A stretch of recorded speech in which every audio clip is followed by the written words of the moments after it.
Pagi itu, aku merasa sangat bersyukur. Kehidupan kami mungkin sederhana, tapi hati kami selalu penuh dengan kebahagiaan. Aku dan Andi sudah 5 tahun menikah, dan meskipun banyak rintangan yang kami lalui, aku merasa hubungan kami semakin kuat. Setiap pagi, aku selalu menyiapkan sarapan untuk Andi. Itu caraku menunjukkan cinta, meskipun dia sering menggoda dengan mengatakan bahwa masakanku adalah yang membuatnya tetap betah. Enak banget kopi ini, Dek, katanya sambil menyeruput kopi buatanku pagi itu. Aku tersenyum kecil sambil membereskan piring-piring di dapur. Kamu selalu bilang begitu, Mas. Aku jadi curiga kamu cuma muji-muji aja. Dia tertawa.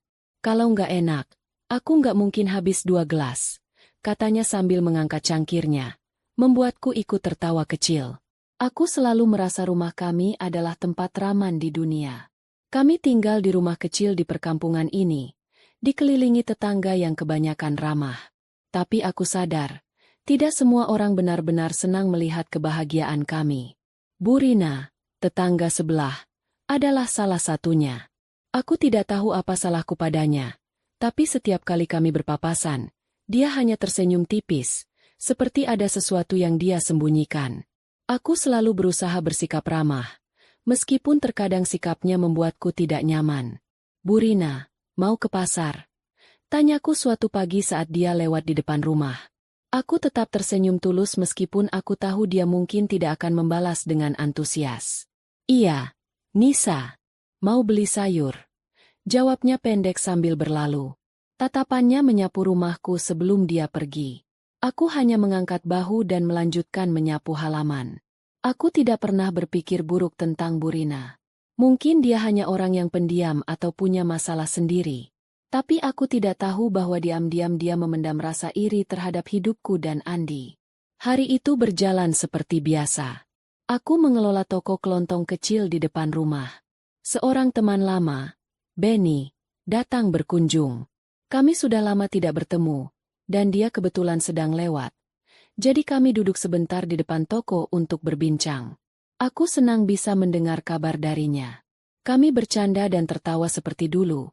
Hanya sebentar sebelum dia pamit melanjutkan perjalanan. Aku tidak tahu bahwa momen sederhana itu akan menjadi awal dari bencana. Keesokan harinya, beberapa tetangga mulai berbicara hal aneh tentang aku. Aku mendengar mereka berbisik-bisik saat aku lewat, tetapi aku tidak terlalu memikirkannya. Aku baru menyadari ada sesuatu yang serius ketika Andi pulang kerja dengan wajah murung. Mas, ada apa? Tanyaku sambil menyiapkan teh hangat untuknya. Dia hanya menggeleng. Nggak apa-apa, Dek. Aku cuma capek, katanya sambil mengalihkan pandangannya. Namun, aku bisa merasakan ada sesuatu yang tidak beres. Dia lebih sering diam, dan ketika kami berbicara, dia seperti berpikir 2 kali sebelum menjawab. Aku mencoba mengabaikan perasaanku, berharap bahwa ini hanya masalah pekerjaan. Tapi semuanya meledak suatu malam. Andi pulang dengan wajah penuh amarah. Dia melempar tas kerjanya ke sofa dan menatapku dengan tatapan yang belum pernah aku lihat sebelumnya. Kamu selingkuh, Dek? Tanyanya dingin. Aku tertegun. Apa maksudnya, Mas? Kenapa kamu bisa berpikir begitu? Tanyaku, suaraku bergetar. Dia mengeluarkan ponselnya dan menunjukkan sebuah video. Itu rekaman CCTV. Aku melihat diriku sendiri sedang duduk bersama Benny di depan toko. Dalam rekaman itu, terlihat seperti aku sedang memegang tangannya. Ini apa, Dek? Kamu bilang aku suami kamu, tapi kamu malah begini sama orang lain. Katanya dengan nada tinggi. Aku tidak percaya apa yang kulihat. Mas, ini nggak seperti yang kamu pikirkan. Aku nggak selingkuh. Itu Benny. Teman lama aku. Dan aku nggak pernah melakukan apapun yang salah. Jawabku dengan air mata mulai mengalir. Namun, Andi tidak mendengarkan. Dia terlihat sangat marah dan kecewa. Aku nggak tahu lagi harus percaya sama kamu atau enggak. Dek, kalau ini benar, aku nggak yakin kita bisa terus begini, katanya sambil beranjak pergi ke kamar. Aku hanya bisa menangis malam itu. Aku tahu aku tidak bersalah. Tapi bagaimana aku bisa membuktikannya? Aku merasa sendirian, terjebak dalam badai yang tidak kumengerti dari mana asalnya. Aku tidak pernah membayangkan bahwa kebahagiaan rumah tanggaku bisa terguncang seperti ini. Andi, suamiku yang selalu menjadi tempatku bersandar, kini menjauh. Dia masih pulang ke rumah setiap malam, tapi hampir tidak ada percakapan di antara kami. Setiap kali aku mencoba menjelaskan, dia hanya menggelengkan kepala dan berkata, "Aku butuh waktu, Dek." Aku merasa terjebak. Rumor yang disebarkan Bu Rina mulai menyebar luas di lingkungan kami. Tetangga-tetangga yang dulu sering mampir ke toko sekarang tampak menjaga jarak. Aku mendengar bisikan-bisikan mereka setiap kali aku lewat. Kasihan Andi, istrinya kelihatan baik-baik, ternyata begitu. Salah satu suara terdengar jelas di telingaku suatu pagi. Aku hanya bisa menggigit bibir, menahan air mata. Hari itu aku memberanikan diri berbicara dengan Andi lagi. Aku ingin sekali mengakhiri kesalahpahaman ini. Mas, aku nggak tahu gimana cara bikin kamu percaya. Tapi aku nggak mungkin ngelakuin itu. Aku nggak selingkuh, Mas. Kataku pelan, hampir berbisik. Aku tidak ingin suaraku pecah karena menangis lagi. Andi memandangku lama, tapi matanya tampak penuh keraguan. Aku nggak tahu, Dek. Rekaman itu jelas. Kalau kamu memang nggak salah, kenapa kelihatan begitu akrab sama dia? Aku menggeleng cepat. Mas, aku bahkan nggak tahu rekaman itu dari mana. Aku cuma ngobrol sama Benny. Dia teman lama aku. Aku nggak pernah megang tangannya. Mas, aku nggak tahu kenapa di video itu kelihatan begitu. Namun, kata-kataku seperti menghantam tembok. Andi tidak menjawab, hanya beranjak pergi keluar rumah. Aku hanya bisa terduduk di lantai, mencoba mengatur napasku yang tersengal karena air mata. Keesokan harinya, aku mencoba mencari tahu sendiri. Aku mendatangi Benny untuk memastikan apakah dia tahu apa yang sebenarnya terjadi. Dia terkejut ketika aku menceritakan semuanya. Jadi, ada rekaman CCTV? Aku nggak tahu apa-apa soal itu, Miss. Katanya sambil mengerutkan dahi. Waktu itu kita cuma ngobrol sebentar, kan? Nggak ada yang aneh. Aku mengangguk lemah. Tapi di video itu, kelihatannya aku kayak megang tangan kamu. Benny tampak berpikir keras. Kita cari tahu. Nis, kalau ini fitnah, pasti ada yang sengaja ngelakuin. Aku mulai curiga. Ada sesuatu yang tidak masuk akal dalam semua ini. Tapi aku tidak tahu harus mulai dari mana. Sementara itu, Andi semakin sulit diajak bicara. Malam itu, dia pulang dengan wajah lebih gelap dari biasanya. Ada apa, Mas? Tanyaku pelan. Dia meletakkan ponselnya di meja. Bu Rina kasih aku rekaman baru. Kali ini lebih jelas. Tanganku gemetar saat Andi menunjukkan rekaman itu. Kali ini, aku melihat diriku sendiri dalam video yang berbeda. Lokasinya masih sama, di depan toko. Tapi gerakanku, aku melihat diriku jelas sedang memegang tangan Benny dengan cara yang tidak wajar. Hatiku serasa hancur. Itu bukan aku. Mas, aku nggak tahu ini apa. Aku nggak pernah ngelakuin itu. Ini pasti ada yang sengaja ngedit. Kataku dengan panik. Tapi Andi hanya menatapku dengan kekecewaan mendalam. Aku pengen percaya sama kamu, Dek. Tapi bukti ini terlalu nyata. Aku nggak tahu apa yang harus aku lakukan. Dia meninggalkanku sendirian malam itu. Aku tahu, hatinya sedang bergulat antara percaya atau tidak padaku. Tapi aku juga tahu, aku harus melakukan sesuatu sebelum segalanya hancur. Aku mendatangi tetangga yang memiliki CCTV di sekitar lokasi toko. Setelah memohon dan menjelaskan situasinya, mereka bersedia memberikan rekaman mentah dari hari itu.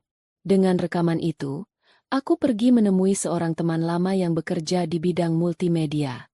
Ini nggak mungkin video asli, katanya setelah menganalisis rekaman. Bagian ini, lihat, ada perbedaan kecil di kualitas gambarnya. Ini editan. Gerakan tanganmu di sini nggak wajar. Orang yang ngedit ini lumayan ahli, tapi aku masih bisa lihat bekasnya. Aku merasa lega sekaligus marah. Jadi benar, ini semua adalah fitnah. Tapi siapa yang tega melakukan ini padaku? Dan kenapa? Dengan rekaman mentah di tangan dan bukti bahwa video tersebut telah diedit, aku merasa memiliki harapan. Aku tahu ini belum cukup untuk membuat Andi percaya sepenuhnya. Tapi setidaknya ini bisa menjadi awal untuk membuktikan bahwa aku tidak bersalah. Malam itu, aku menunggu Andi pulang.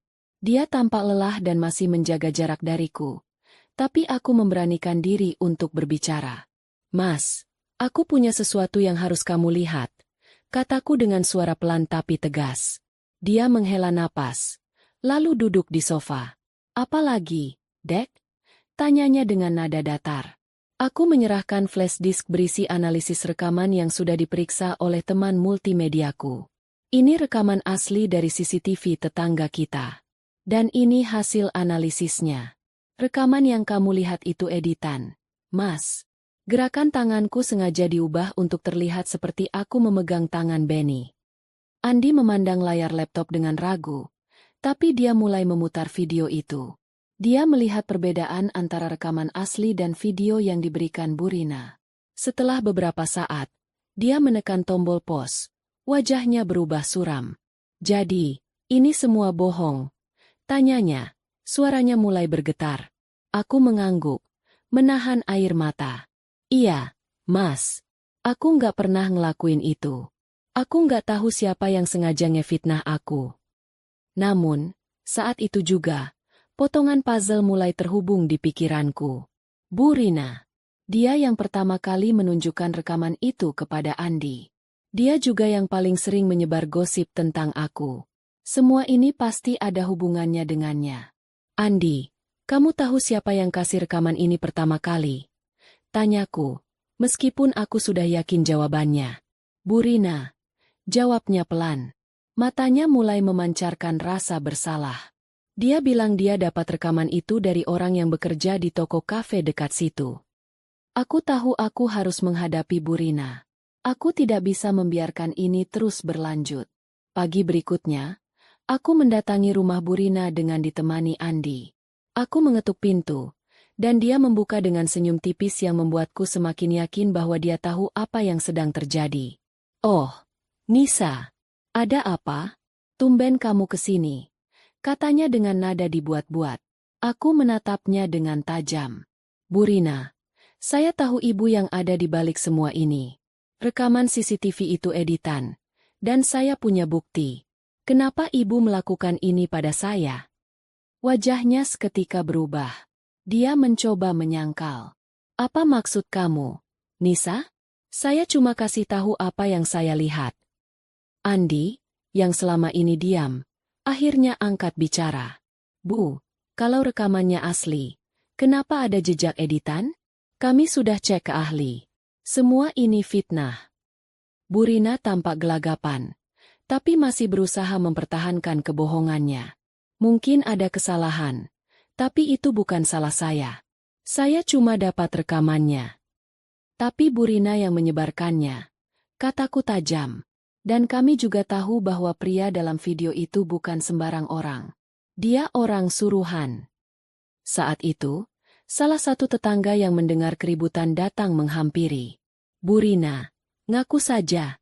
Saya lihat pria itu sering mampir ke rumah ibu sebelum kejadian ini. Dia bukan kebetulan lewat. Apa maksud ibu memfitnah Nisa? Katanya dengan berani. Burina akhirnya tidak bisa lagi menyangkal. Dia menghela napas panjang sebelum berkata, "Iya, saya yang atur semua ini. Saya nggak tahan lihat kamu dan Andi hidup terlalu bahagia. Hidup saya hancur. Kenapa hidup kamu begitu sempurna?" Hatiku hancur mendengar pengakuannya. Semua ini karena rasa iri yang tidak masuk akal. Aku tidak tahu harus merasa marah atau kasihan. Setelah pengakuan Burina, semua orang di kampung menjadi tahu apa yang sebenarnya terjadi. Reputasinya hancur.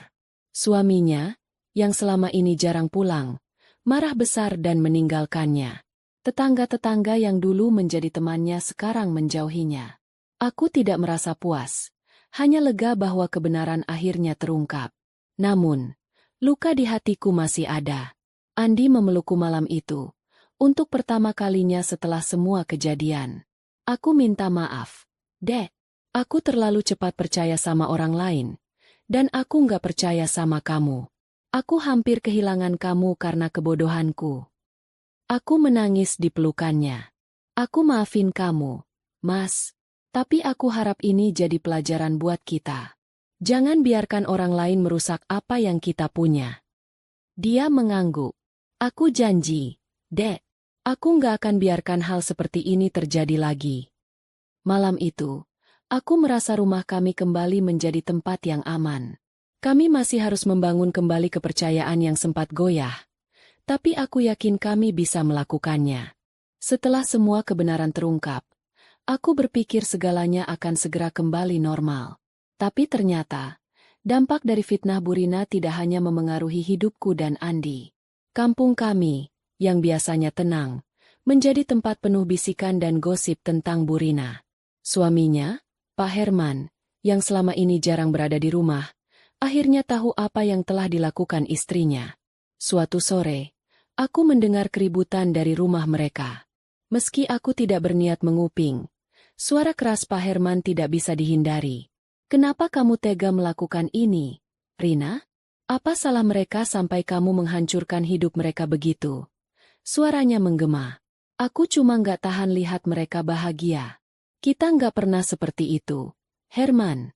Hidup kita selalu penuh masalah, dan mereka hidup seperti dunia milik mereka sendiri. Balas Bu Rina dengan nada putus asa. Aku merasa pilu mendengar itu. Mungkin aku bisa memaafkannya. Tapi apa yang telah dia lakukan terlalu besar untuk dilupakan begitu saja.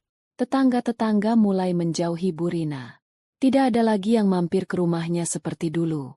Bahkan, anak-anak di kampung pun enggan bermain di sekitar rumahnya. Bu Rina, yang dulu sering terlihat mengobrol di teras rumahnya, sekarang lebih sering mengurung diri. Aku mendengar dari beberapa tetangga bahwa suaminya akhirnya memutuskan untuk pergi meninggalkannya. Pak Herman sudah terlalu malu dan marah atas perbuatannya. Hidup Bu Rina menjadi sunyi dan sepi, seperti bayangan dirinya sendiri. Aku dan Andi mulai membangun kembali kepercayaan di antara kami. Dia lebih sering menghabiskan waktu di rumah sekarang, membantu di toko dan memastikan aku merasa didukung. Suatu malam, saat kami duduk di teras rumah, Andi berkata, "Aku masih nggak habis pikir, Dek. Kenapa orang bisa sejahat itu? Kamu nggak pernah ngapa-ngapain Bu Rina, kan?" Aku menggeleng pelan. Aku nggak tahu, Mas. Mungkin dia cuma merasa hidupnya kurang, dan dia mencari seseorang untuk disalahkan.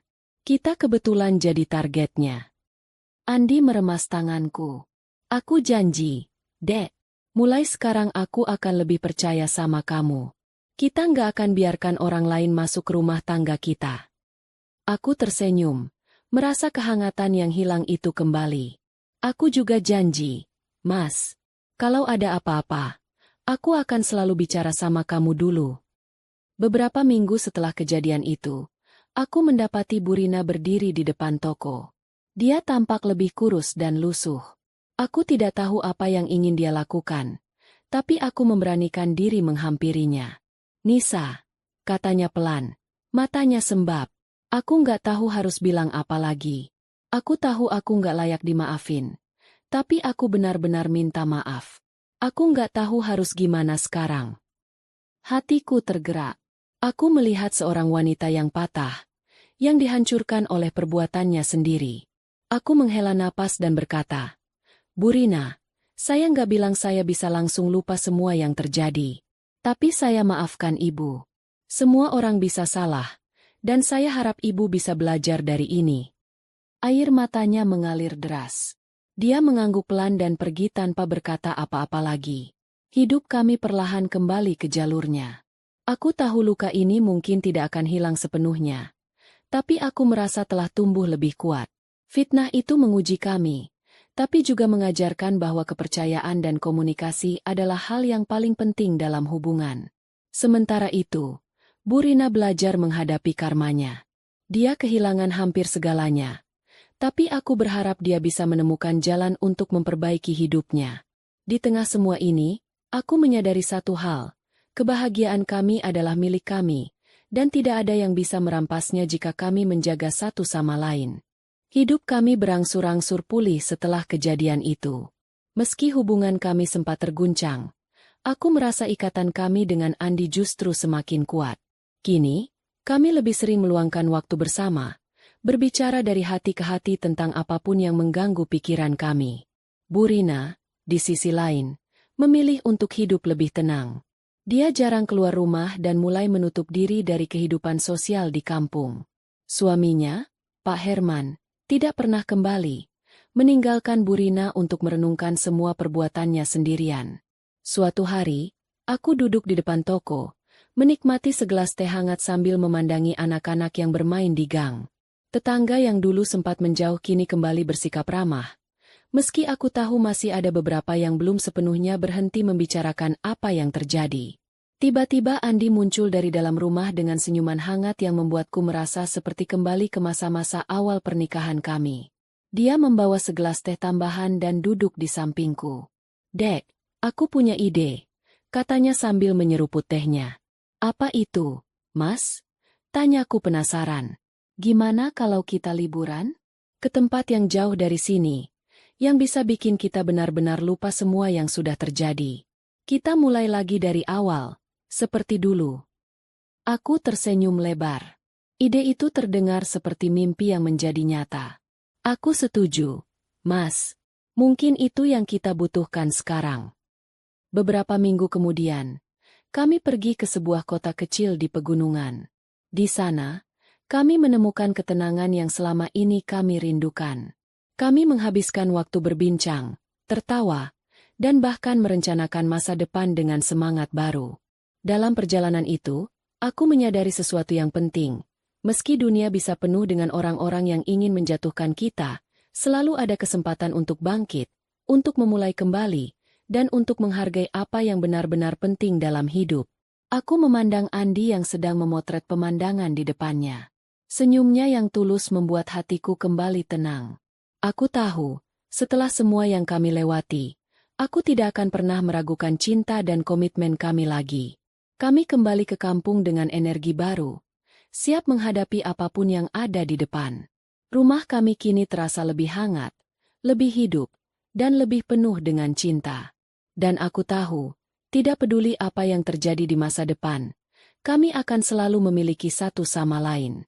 Cerita ini mengajarkan kita tentang bahaya iri hati dan fitnah dalam kehidupan sehari-hari.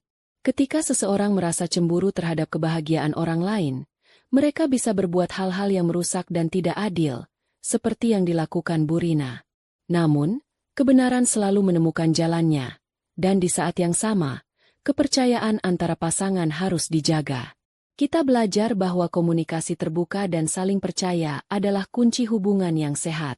Jangan mudah terpengaruh oleh rumor, dan selalu berusaha untuk memaafkan dan memperbaiki hubungan yang rusak. Jangan lupa like, komen, dan subscribe untuk cerita menarik lainnya.